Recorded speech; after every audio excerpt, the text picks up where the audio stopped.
कुछ टिप्स आपने दिए हैं, जैसे कि मोबाइल से ऐप हटाकर आप डेस्कटॉप और लैपटॉप पे सोशल मीडिया यूज़ करें। बहुत अच्छा सजेशन है बेंच आपका।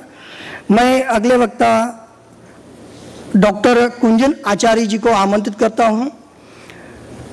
डॉक्टर साहब मोहनलाल सुखवाड़िया विश्वविद्यालय उदयपुर के पत्रकार एवं जनसंचार विभाग के विभागाध्यक्ष हैं। आप 15 वर्षों से पत्रकारिता की मुख्य धारा से संबंधित हैं। राजस्थान पत्रिका, दैनिक भास्कर, ईटीवी, राजस्थान टीवी, उत्तर प्रदेश और उत्तराखंड जैसे संस्थानों में आपने पत्रकारिता में अहम भूमिका अदा की है। उसी प्रकार लगभग 8 साल के ऊपर प्रिंट मीडिया और 7 साल के ऊपर इलेक्ट्रॉनिक मीडिया में एज ए संवाददाता के लेकर समाजक तक आपका सफर रहा है।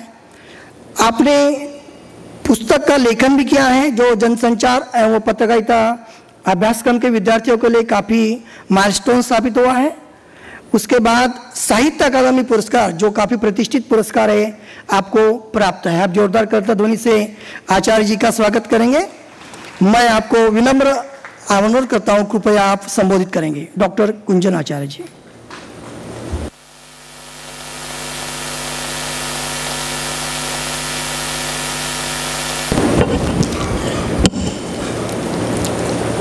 ओम शांति।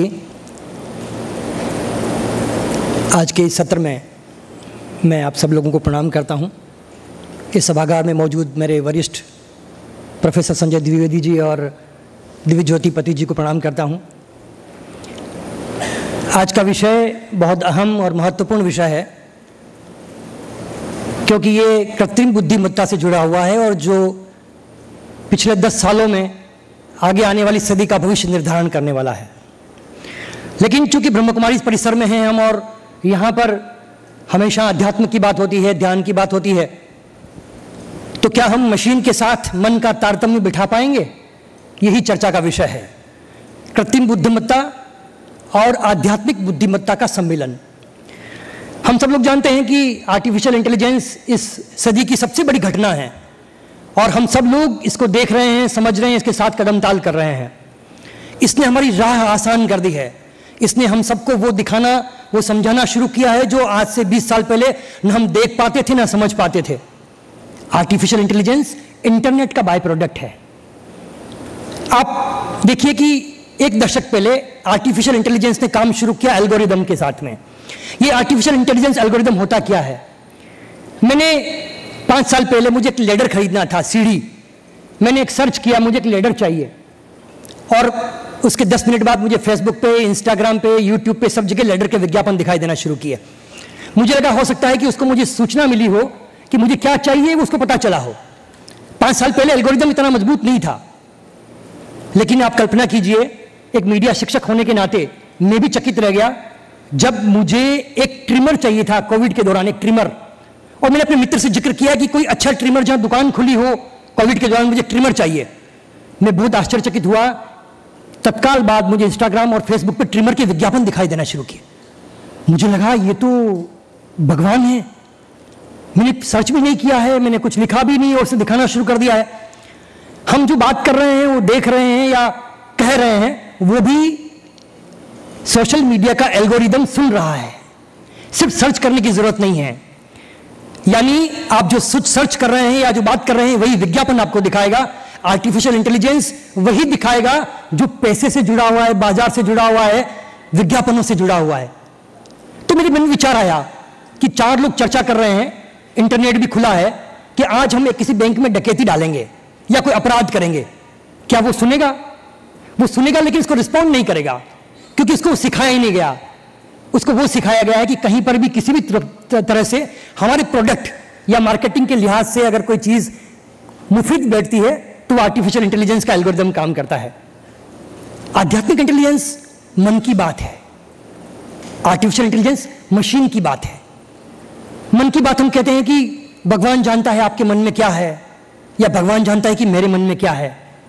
लेकिन हम जो फीड करेंगे वही एल्गोरिदम मशीन में भी काम करेगा, वही एल्गोरिदम मन में भी काम करेगा। मन का एल्गोरिदम लॉ ऑफ अट्रैक्शन कहते हैं। आप ध्यान करने वाले लोग जानते होंगे कि आकर्षण का विज्ञान क्या होता है। मैं कल पढ़ रहा था, मार्क जकरबर्ग मेटा सीईओ ने एक चश्मा लॉन्च किया है, अगर आपने देखा हो। उस चश्मे का नाम है ओरियन, कल ही लॉन्च हुआ है, मार्केट में नहीं आया है। वो ओरियन चश्मा जिसमें आप जो कुछ भी सोच रहे हैं, जो कुछ भी देख रहे हैं, उसको उस रूप में दिखाएगा जैसा आप चाहते हैं। वो चश्मा artificial intelligence, integration, neural interface technology से जुड़ा हुआ है। यानी कि अगर आपको कुछ दिख रहा है और आप उसको सुनाई पड़ रहा है तेलुगु में और आपको सुनना है हिंदी में, तो वो चश्मा आपको ट्रांसलेट करके भी दिखाएगा। आपको दिख रहा है हिंदी में और अंग्रेजी में पढ़ना है तो अंग्रेजी में दिखाएगा। जैसा आपको चाहिए वो मेटा का चश्मा आपको दिखाएगा। ये मशीन दिखा रही है, लेकिन मन भी तो दिखाता है कभी कभी। मैं थोड़ा पीछे आपको द्वापर में ले जाता हूं, जब धृतराष्ट्र ने भगवान कृष्ण से कहा कि मुझे महाभारत का युद्ध देखना है, तो उन्होंने संजय को दिव्य दृष्टि दी। आप सब लोगों को पता होगा, द्वापर युग में जब मशीन नहीं थी, जब टेक्नोलॉजी नहीं थी, ये बड़े बड़े कैमरे नहीं थे, तब संजय ने हस्तिनापुर में बैठकर कुरुक्षेत्र के मैदान में क्या हो रहा है महाभारत का एक एक वर्णन किया। ये कौन सा एल्गोरिदम था, ये कौन सी मशीन काम कर रही थी? जो मेटा ने कल किया है वो द्वापर युग में कहीं ना कहीं मन की शक्ति ने किया था। अगर एक मशीन आधारित व्यवस्था है तो एक मन आधारित व्यवस्था है।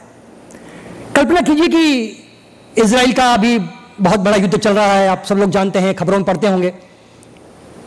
इजराइल हमास के खिलाफ लड़ रहा है, इजराइल हिजबुल्लाह के खिलाफ लड़ रहा है। इजराइल के पास एक ऐसी टेक्नोलॉजी है जो मिसाइल जहां से भी दागी जाएगी 1 किलोमीटर पहले, 2 किलोमीटर पहले, वो उसको हवा में खत्म कर देगा। मतलब मिसाइल उसके परिसर में एंटर नहीं करेगी। मैं फिर आपको द्वापर में ले जाना चाहता हूं। आपने बी.आर. चोपड़ा की महाभारत देखी होगी। जब योद्धा किसी अस्त्र को तानता था, कुछ मंत्र बुदबुदाता था, देखा होगा आपने। यहां पर भी अगर हवा से हवा में मार करने वाली मिसाइल में पासवर्ड डालना पड़ता है, तो वहां पर भी मन की शक्ति से वो पासवर्ड डाला जाता था। आपने देखा होगा बी.आर. चोपड़ा की महाभारत में एक तीर इधर से आया, एक तीर इधर से आया और दोनों हवा में नष्ट हो गए। वो टेक्नोलॉजी भी हुई थी। आर्टिफिशियल इंटेलिजेंस और आध्यात्मिक इंटेलिजेंस, जो आध्यात्मिक बुद्धिमत्ता है, दोनों एक साथ चलती है। सिर्फ हम मशीन के पीछे हैं, क्योंकि हम ये जानते हैं कि इस मशीन ही काम कर रही है। मन की यात्रा आध्यात्म की यात्रा है। वो ध्यान से चलती है, मेडिटेशन से चलती है, त्राटक से चलती है। आध्यात्मिक चेतना मन के सवालों का जवाब देती है। घर में आप लोग पूछते होंगे एलेक्सा, कितने लोग एलेक्सा यूज करते हैं? कम लोग यूज करते हैं। कभी पूछिएगा एलेक्सा से, एलेक्सा आज मेरा मन उदास है, इसका क्या कारण है? क्या जवाब दे पाएगी वो कहेगी कुंजन तुम्हारा मन उदास है तो जाइए संगीत सुनिए, जाइए तैराकी कीजिए। लेकिन मेरी तुम संगीत सुनने में रुचि नहीं है, न मुझे तैराकी आती है। तो एलेक्सा मेरे विचारों का, मेरे सवालों का जवाब नहीं दे पा रही है, क्योंकि उसको वही जवाब है उसके पास में जो फीड किया गया है। जो फीड किया गया है वही जवाब है। तो इसका मतलब हमारे मन की ताकत यह है कि अगर मैं ध्यान करूंगा, आध्यात्म की यात्रा की ओर बढ़ूंगा, तो हो सकता है कि मेरा मन ठीक हो जाएगा। लेकिन मशीन और मन की ताकत को पहचानने की जरूरत है। आर्टिफिशियल इंटेलिजेंस के जरिए सोमनाथ भाई, डीप फेक बहुत जबरदस्त तरीके से आया। आपने सुना भी होगा, देखा भी होगा। डीप फेक ऐसा है कि आपका वीडियो फेक तरीके से बना के उसको इंटरनेट पर दिखाया जा सकता है। अगर मैं यहां बोल रहा हूं, कल्पना कीजिए अभी इस लोकसभा चुनाव में हुआ भी था, कई मृतात्माएं, जयललिता, पुराने जो राजनेता थे जो अब नहीं दिवंगत हो गए, वो सब भाषण दे रहे थे और अभी के विचारों पे, अभी के मुद्दों पे भाषण दे रहे थे। वो कैसे हुआ? डीप फेक के जरिए आपका वीडियो भी बनाया जा सकता है। इंटरनेट पे आप जो लोग फोटो वीडियो पोस्ट करते हैं, आर्टिफिशियल इंटेलिजेंस एल्गोरिदम आपके फोटोज को, वीडियोस को इकट्ठा करता है, उससे एक वीडियो बनाता है, आपकी आवाज को भी इस्तेमाल करता है और वो जो चाहे जिस कंटेंट को रूप दे सकता है। कल्पना कीजिएगा कि आश्चर्यचकित भी मत होइएगा कि हो सकता है आने वाले समय में आपको वीडियो कॉल आए किसी अपने मित्र का, परिजन का, वही चेहरा, वही आवाज, और आप दिग्भ्रमित हो जाएंगे कि क्या ये मेरा परिजन ही है। लेकिन हो सकता है कि वो कोई स्कैम भी हो। आर्टिफिशियल इंटेलिजेंस के जरिए बहुत सारी चीजें ऐसी हो रही है जिसे हमें समझने और अपनी आध्यात्मिक बुद्धिमत्ता का इस्तेमाल करने की जरूरत होगी है। त्रेता युग में फिर ले जाना चाहूंगा मैं आपको। आपने गौतम ऋषि और अहिल्या की कहानी सुनी होगी। गौतम ऋषि की पत्नी का नाम था अहिल्या। गौतम ऋषि नहाने के लिए गए थे और इंद्र गौतम ऋषि से नाराज थे कि उनकी शादी अहिल्या के साथ क्यों हुई। शायद उनकी कुछ इच्छाएं और थी। उन्होंने इंद्र ने गौतम ऋषि का रूप धारण किया, वही कपड़े, वही चेहरा, वही आवाज, और अहिल्या के पास पहुंच गए। सुबह जब गौतम ऋषि नहाने के लिए गए थे, जब गौतम ऋषि आश्रम में पहुंचे, उन्होंने इंद्र के साथ अहिल्या को देखा तो उन्होंने शाप दिया, पत्थर का हो जाओ। और उन्हीं अहिल्या का राम ने वापस जब शबरी के बेर बिनने गए थे, रास्ते में अहिल्या की प्रतिमा दिखी थी पाषाण की, वो पैर से छूने के बाद उसको जीवित किया था। इस प्रसंग का जिक्र मैंने सिर्फ इसलिए किया था, इंद्र किस आर्टिफिशियल इंटेलिजेंस के जरिए गौतम ऋषि बन गए थे। यही आज डीप फेक में हो रहा है।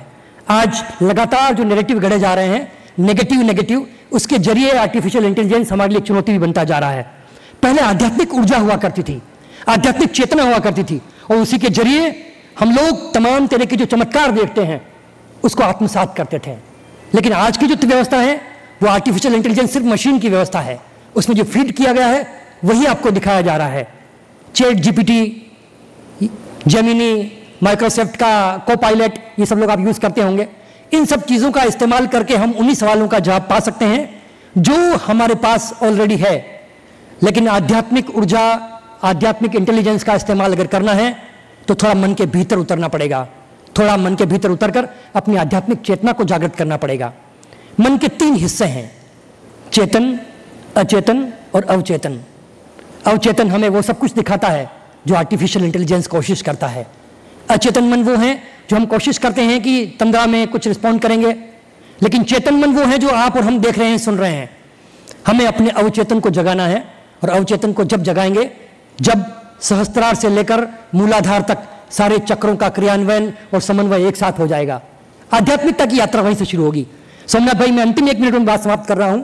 आर्टिफिशियल इंटेलिजेंस का एक उदाहरण मैं आपको बताता हूं। मैंने बचपन में कहानी पढ़ी थी, एक ऋषि थे, उन्होंने एक चूहे को देखा। चूहा उनके पास आया, उन्होंने कहा कि ऋषिदेव आप बहुत महान हैं, आप मेरी मदद कीजिए। उन्होंने कहा बताइए क्या मदद कर सकता हूं। उन्होंने कहा ये बिल्ली मुझे बहुत परेशान करती है, तो बताइए तुम्हें क्या चाहिए। तो मुझे बिल्ली बना दो। उन्होंने उसको बिल्ली बना दिया। थोड़े दिन बाद फिर आई, उसने कहा ऋषि आप तो बहुत महान हैं, आप जो चाहे बना सकते हैं, आप अंतर्यामी हैं, अपनी आध्यात्मिक चेतना से सब कुछ बना सकते हैं। ये बिल्ली तो मुझे बना दिया, लेकिन कुत्ते मुझे बहुत परेशान करते हैं, मुझे कुत्ता बना दीजिए। ठीक है, उन्होंने कुत्ता भी बना दिया। थोड़े दिन में उनको लगा कि कुत्ता तो बहुत कमजोर है, शेर बहुत ताकतवर होता है। ऋषि के पास गए, उनको लगा कि ऋषि तो आर्टिफिशियल इंटेलिजेंस का खजाना है, वो चाहे जो बना सकते हैं। एक चैट जीपीटी पे कमांड दीजिए, जैसा चाहे वीडियो बना दीजिए, जैसा चाहे फोटो बना दीजिए, जैसा चाहे जॉइन डाल दीजिए। उन्होंने कहा ऋषि मैं शेर बनना चाहता हूं, शेर। ठीक है, ऋषि के हाथ में क्या था, उन्होंने कहा ठीक है शेर बन जाओ। शेर बनने के तत्काल बाद उस शेर ने कहा ऋषि मैं भूखा हूं, मैं तुम्हें खाऊंगा। ऋषि ने कहा पुनर्मुष्को भव, फिर चूहा बन जाओ। वो चूहा बन गया। आर्टिफिशियल इंटेलिजेंस ऐसा ही है। हम और आप उसके खतरों से अनजान हैं। आने वाले समय में आप देखेंगे वो तमाम चीजें वो दिखाई देगी आपको जो है नहीं, आपको भ्रम भी हो जाएगा, और इससे कई सारे स्कैम होने वाले हैं, कई सारे नुकसान होने वाले हैं। इसलिए मन की आंखों को खोलिए, मन की आंखों से देखिए, खुद को आध्यात्म से जोड़िए, खुद की आध्यात्मिक चेतना को जागृत कीजिए। आपने मुझे सुना, बहुत बहुत धन्यवाद।